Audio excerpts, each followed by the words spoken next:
की, सोमवार से शुक्रवार रात 10:30 बजे डीडी नेशनल पर।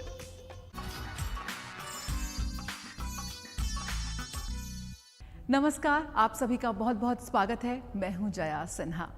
संस्कृति किसी भी राष्ट्र की पहचान होती है, उसकी आत्मा होती है, उसका स्वभाव होती है और सांस्कृतिक रूप से भारत बेहद समृद्ध है।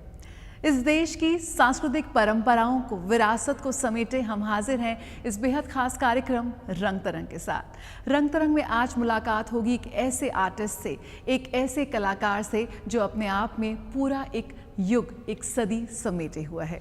हम बात कर रहे हैं प्रख्यात आर्टिस्ट अंजलि एला मेनन की। और भी होगा बहुत कुछ, तो देर कैसी, आइए शुरुआत करते हैं रंग तरंग की। और अब बारी हमारे आज के कार्यक्रम की सबसे खास पल की। हमारे देश के सबसे प्रख्यात समकालीन कलाकारों और भित्ति चित्रकारों में से एक हैं अंजलि एला मेनन। जब 50 और 60 के दशक में भारतीय कला की दुनिया में सिर्फ पुरुषों का आधिपत्य था, तब एक ऐसा नाम उभरा, अंजलि एला मेनन, जिसने वो मुकाम हासिल किया जिसे छू पाना शायद आज भी किसी के लिए एक सपना है। अंजलि एला मेनन की जर्नी और उनके लंबे दशकों तक के इतिहास को, उनके सफ़र को, उनकी कला को राजधानी दिल्ली में एक बेहद खास एग्जीबिशन के ज़रिए समेटा गया और दर्शकों के सामने प्रस्तुत किया गया। अंजलि एला मेनन की इस प्रदर्शनी रीविजिटेशंस की, आइए आपको दिखाते हैं एक छोटी सी झलक। और हमारे लिए एक बहुत ही यादगार और गौरवान्वित करने वाला वो पल था जब हमने की उनसे खास बातचीत।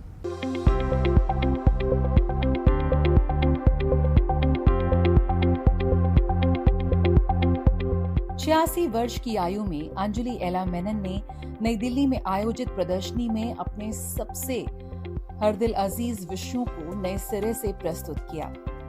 प्रदर्शनी रिविजिटेशंस में दिग्गज कलाकार की शुरुआती और नवीनतम कृतियों के साथ प्रदर्शित की गई, जो एक ऐसे कलाकार के विकास को दर्शाती है जिसने खुद को किसी एक दायरे में सीमित रखने से इनकार कर दिया।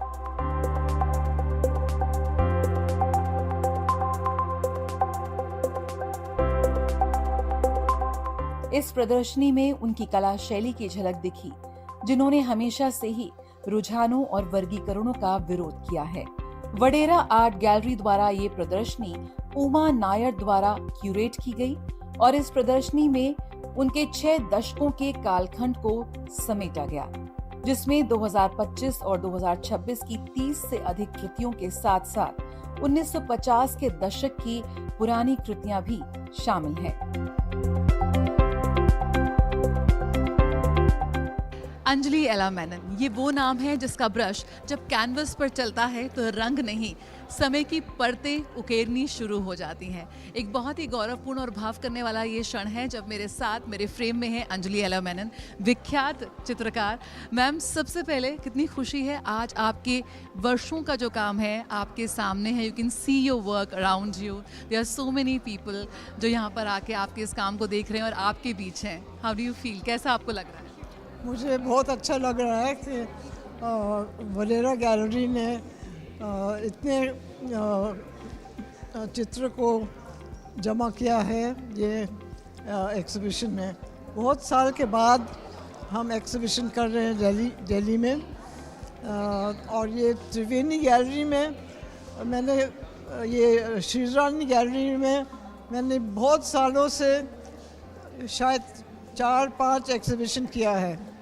एक मुरानो ग्लास का एग्जीबिशन था और इनमें से भी कोई पेंटिंग 20 साल 30 साल पुराने हैं। एक पेंटिंग वो घोड़े वाला, वो 64 years old। So आप समझ सकते हैं कि इसमें सिर्फ हम 2026 में हैं, लेकिन अगर आप इस वक्त इस गैलरी में मौजूद हैं तो ये 2026 नहीं, पिछले एक सदी की झलक आपको यहाँ पर नजर आएगी। मैम, यकीनन जब यहाँ पे तस्वीरें देख रहे हैं तो उस वक्त की यादें ताज़ा हो रही हैं। शुरुआती दिन कुछ याद आते हैं? कितना मुश्किल था, क्योंकि 1950 और 60 के दशक में जब भारतीय कला में सिर्फ पुरुषों का दबदबा था, तब एक महिला थी जिसने अपना नाम उसमें अंकित कराया।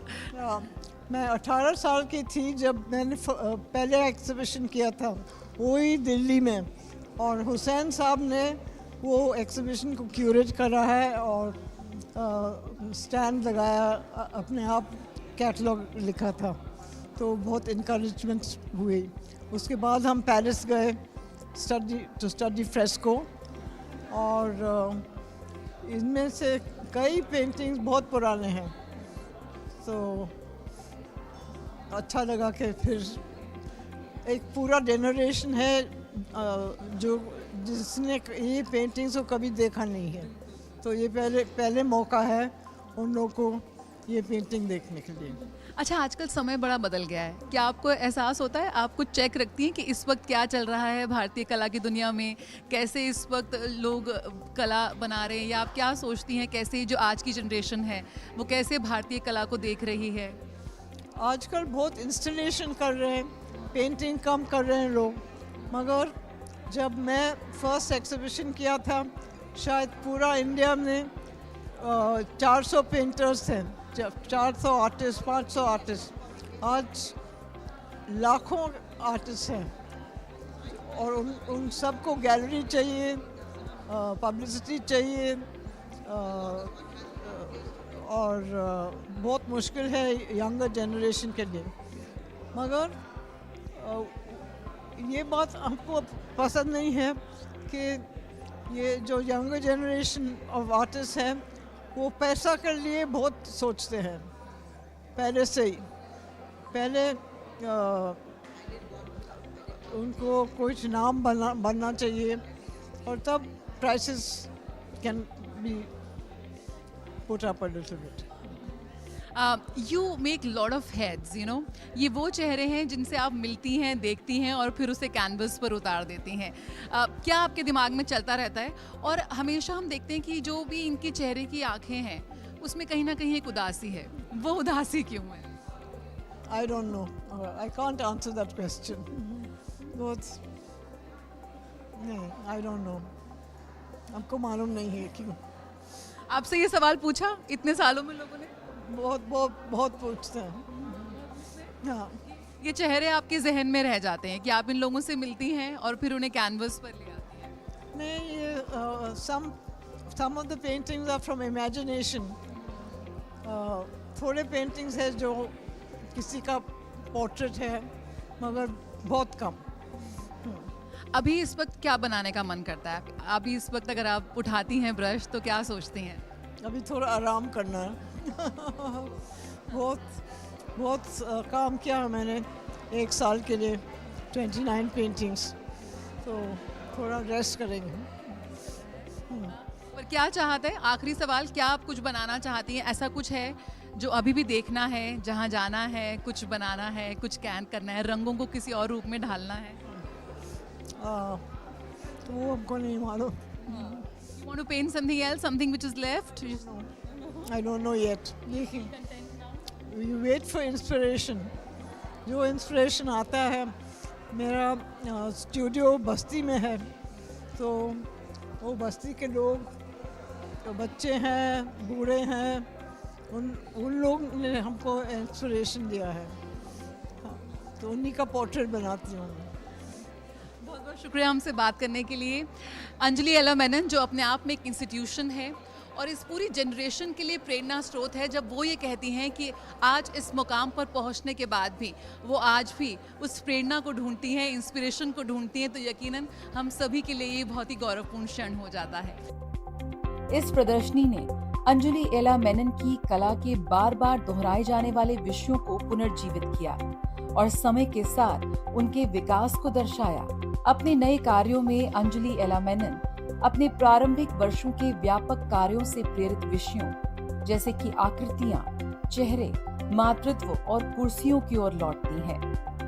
अंजलि जी के साथ हम ऑलमोस्ट 25 साल से काम कर रहे हैं एंड हैव बहुत सालों से इनसे जान पहचान है और उनके काम के बारे में भी।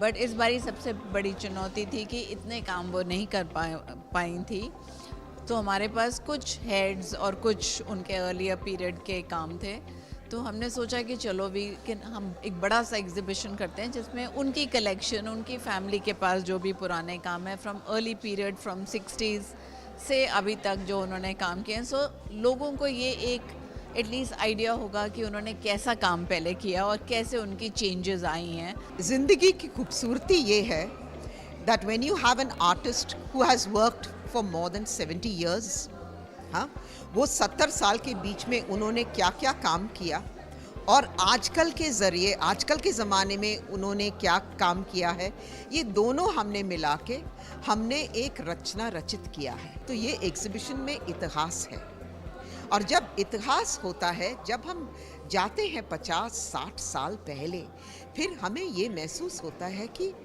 एक कलाकार की ज़िंदगी कैसी है, और वो ज़िंदगी में है बहुत से कहानियाँ। तो ये एग्जीबिशन का शीर्षक है रीविजिटेशंस, जब हम पुराने यादों को हम वापस दोहराएं और वो दोहराने से क्या सुंदरता होता है। उम्र के इस पड़ाव पर भी अंजलि एला मेनन प्रेरणा की तलाश में हैं। निजामुद्दीन बस्ती स्थित अपने स्टूडियो में वे सुबह सुबह जल्दी उठकर पहुंच जाती हैं और घंटों एक ऐसे स्थान पर बिताती हैं जो आत्मनिरीक्षण से भरपूर होने के साथ साथ रोजमर्रा की जिंदगी की लय से भी ओतप्रोत है। कभी वो चित्र बनाती हैं तो कभी सोचती हैं। यकीनन अंजलि एला मेनन आज भी सबसे अलग, सबसे प्रेरणादायी और हम सबके दिलों के बेहद करीब हैं। जया सिन्हा, रंग तरंग, डीडी न्यूज।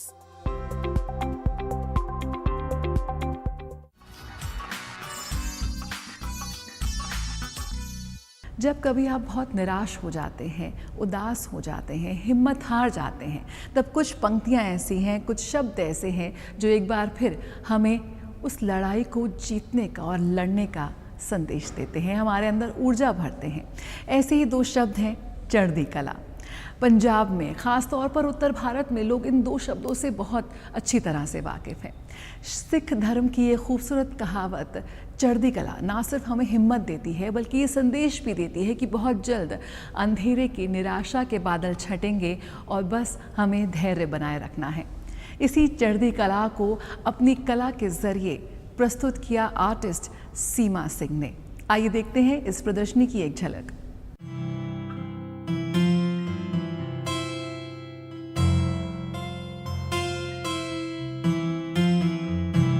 हाल ही में राजधानी दिल्ली में कलाकार सीमा सिंह दुआ की एकल पेंटिंग एवं मूर्तिकला प्रदर्शनी चढ़ती कला का आयोजन किया गया। ये प्रदर्शनी जीवंत रंगों और सकारात्मक ऊर्जा का संगम थी, जो दर्शकों को आध्यात्मिक और मानसिक शक्ति का अनुभव कराती है। इस शो में कास्टवुड और ब्रॉन्ज में बनी नई मूर्ति कलाएं प्रदर्शित की गई। सीमा सिंह दुआ की मूर्ति कला भावनाओं की गहराई और यथार्थवाद का मिश्रण थी।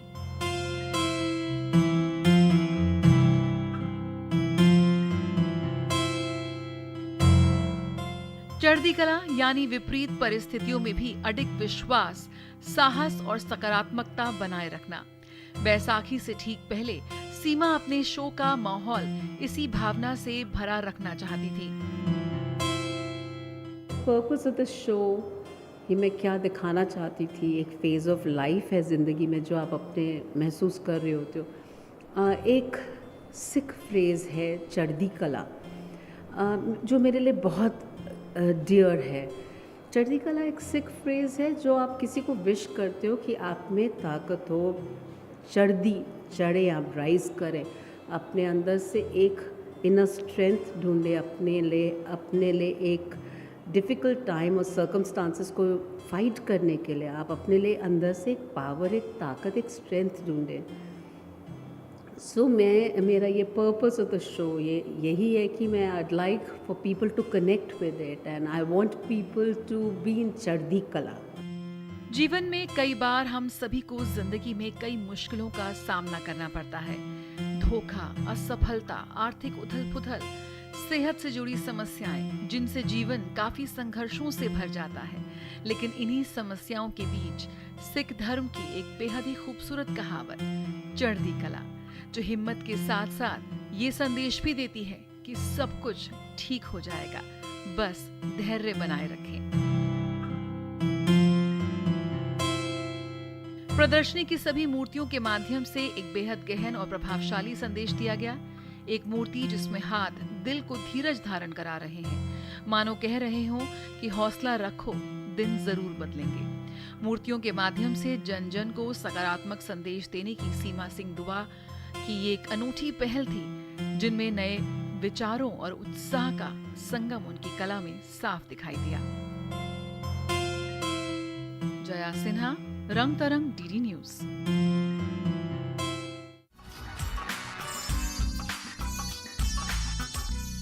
संकल्प से संघर्ष तक कला के जरिए अपने जीवन को एक नया अर्थ देने की कहानी, ये है सीमा सिंह की अद्भुत यात्रा। जानलेवा बीमारी से जंग के बीच अपने रंगों से उम्मीद रचती सीमा हमें बताती है कि जब आपके हौसले बुलंद हो ना, तब कोई भी मुश्किल बहुत छोटी हो जाती है। आइए करते हैं खास मुलाकात आर्टिस्ट सीमा सिंह से। कैसे उन्होंने अपनी हिम्मत और अपनी कला के जरिए ट्यूमर जैसी बीमारी को भी हराने में कामयाबी हासिल की।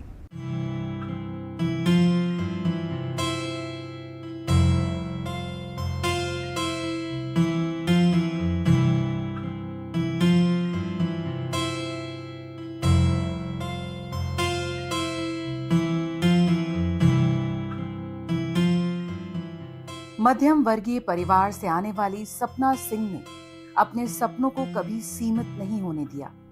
संसाधनों की कमी, पढ़ाई में चुनौतियां और समाज के सवाल, इन सब के बीच उन्होंने कला को ही अपना रास्ता चुना। कई असफल कोशिशों और वर्षों की मेहनत के बाद उन्होंने बैचलर ऑफ फाइन आर्ट्स में दाखिला लिया और अप्लाइड आर्ट में सेकंड टॉपर बनकर अपनी प्रतिभा साबित की। सपना की यात्रा यही नहीं रुकी। उन्हें यूनाइटेड किंगडम में पीएचडी के लिए स्कॉलरशिप मिली, जहां उन्होंने अपनी कला और शोध को एक नई दिशा दी। लेकिन साल 2025 में जिंदगी ने एक बड़ा इम्तिहान लिया, जब उन्हें ब्रेन ट्यूमर का पता चला। सर्जरी, रेडिएशन और कीमोथेरेपी के कठिन दौर के बावजूद सपना ने हिम्मत नहीं हारी।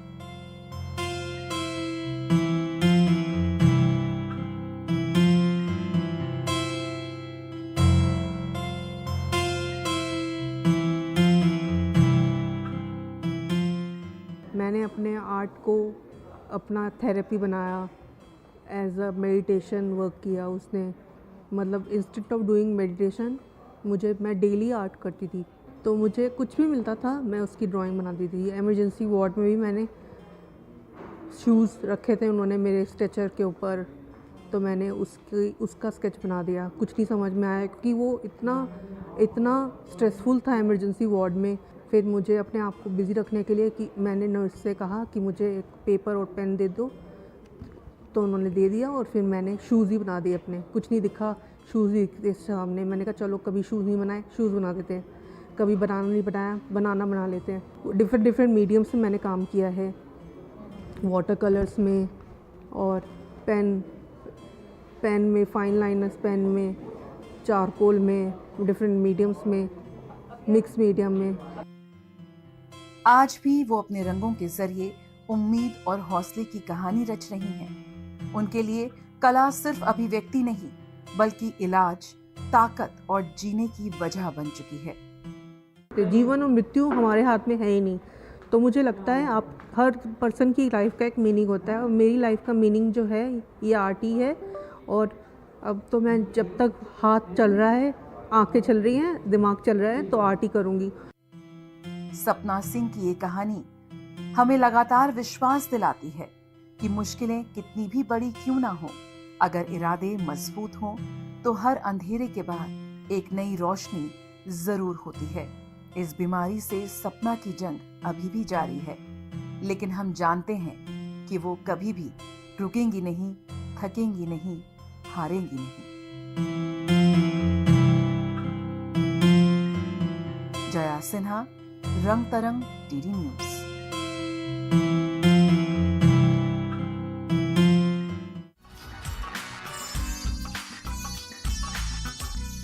और आइए देख लेते हैं बीते हफ्ते कला और सांस्कृतिक जगत में और क्या खास आयोजन रहे।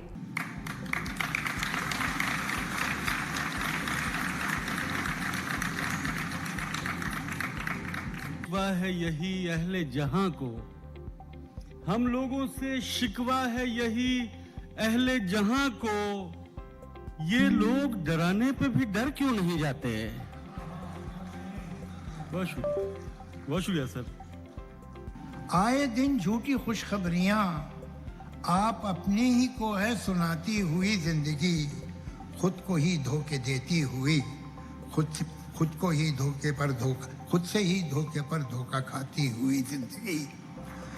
आए दिन झूठी खुशखबरियां आप अपने ही को है सुनाती हुई जिंदगी, खुद को ही धोखे देती हुई, खुद से ही धोखे पर धोखा खाती हुई जिंदगी। रोशनी का नाम हो जाए मेरी कोशिश, तो नफरत को दिलों से दूर करना है। मेरी कोशिश तो नफरत को दिलों से दूर करना है। मेरा मकसद है दुनिया में मोहब्बत आम हो जाए। थी रफ्तार वक्त की, लेकिन ये इंतजार से पहले की बात है।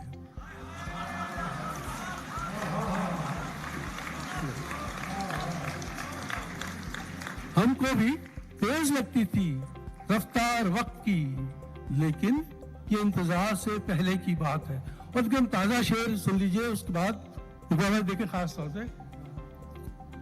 शबे फुरकत मैं तारे गिन रहा था,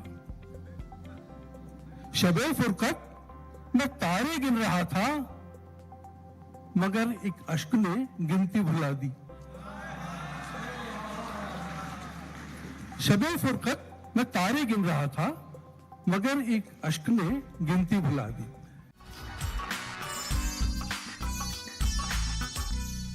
और आइए अब आपको ले चलते हैं एक खास आयोजन में, जहां भारत की हैंडलूम परंपराओं को एक नए आधुनिक अंदाज में प्रस्तुत किया गया। सबसे खास बात ये थी कि जो हमारे देश के कारीगर हैं और जो बुनकर हैं और जो छात्र इस नई सोच को आगे लेकर आ रहे हैं, वो एक ही मंच पर नजर आए। क्राफ्टिंग कल्चर इनटू कुट्योर, विंटेज इन वोग, ये वो मंच रहा जहां पर भारत की परिधानों की परंपराओं को, हमारे हैंडलूम को आज के आधुनिक ढांचे में डालकर प्रस्तुत किया गया एक बेहद खास फैशन शो के जरिए।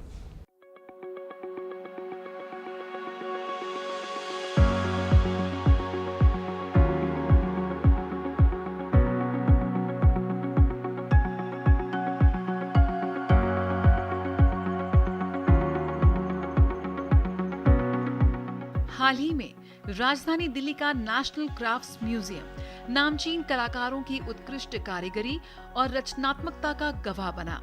मौका था भारतीय कारीगरों को प्रोत्साहित करने वाले विशेष कार्यक्रम ट्रेंड्स ऑफ इंडिया के भव्य आयोजन का। ट्रेंड्स ऑफ इंडिया एक ऐसा मंच रहा जहां पर कारीगर, डिजाइनर और खरीदार आपस में जुड़ते नजर आए। ये वो मंच था जो भारत की समृद्ध कारीगरी और उभरती प्रतिभाओं को राष्ट्रीय स्तर पर बढ़ावा देने के लिए समर्पित था।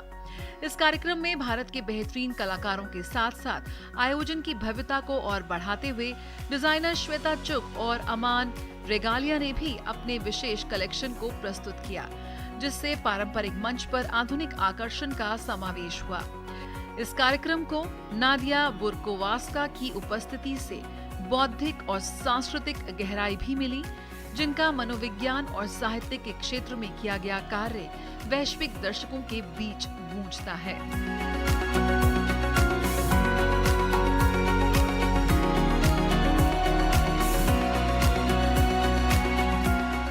नमस्कार, मेरा नाम है डॉक्टर अनुज एल्विस। मैं एक टैरो रीडर हूँ, स्पिरिचुअल साइकोलॉजिस्ट हूँ और मैं यहाँ हूँ ट्रेंड्स ऑफ इंडिया में। राज के द्वारा ये प्रोग्राम हमारे लिए रखा गया, बहुत बेहतरीन था, बहुत खूबसूरत था, बहुत मज़ा आया और माशाल्लाह हर एक डिज़ाइनर का काम बहुत अच्छा था। इस बार मेरा कॉन्सेप्ट था कि हम लोग फैशन डिज़ाइनर ना लेके आर्टिजन्स को, इंडिया के डिफरेंट आर्टिजन्स को हम प्रमोट करें।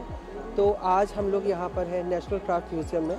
यहाँ पे हमने इंडिया के डिफरेंट जोन से चिकनकारी, बनारसी, कलमकारी, ये सारे कलेक्शन प्रेजेंट किए एंड आई एम श्योर आपको बहुत अच्छा लगा होगा।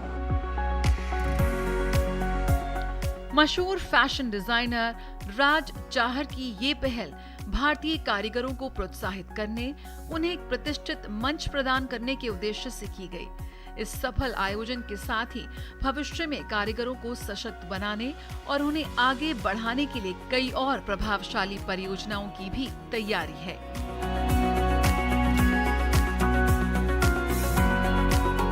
ब्यूरो इनपुट के साथ गौरव शुक्ला की रिपोर्ट, रंग तरंग, डीडी न्यूज।